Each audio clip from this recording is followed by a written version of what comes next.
قاصد اور وفد دونوں میں کیا فرق ہے؟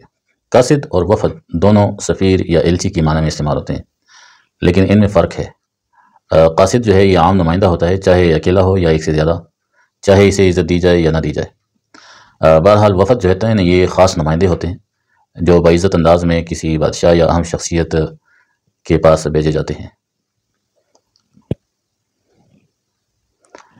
قرآن کریم میں وفد کا استعمال جو ہے یہ متقی لوگوں کے لیے کیا گیا ہے، جنہیں قیامت کے دن عزت و احترام سے اللہ کے ہاں پیش کیا جائے گا۔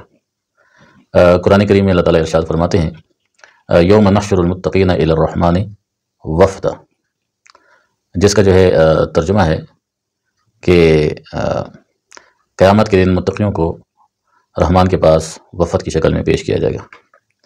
لہذا قاصد کا مطلب یہ ہوا کہ پیغام لانے والا شخص جو عام طور پہ کسی بادشاہ یا امیر کے پاس بھیجا جائے، اور وفد کا مطلب ہے ایک خاص گروہ جو عزت و اکرام کے ساتھ بھیجا جائے۔ قرآن کریم میں وفد کا استعمال متقی لوگوں کے لیے کیا گیا ہے جو قیامت کے دن اللہ تعالیٰ کے ہاں عزت کے ساتھ پیش کیے جائیں گے۔ ھذا وباللہ التوفیق۔ السلام علیکم ورحمۃ اللہ۔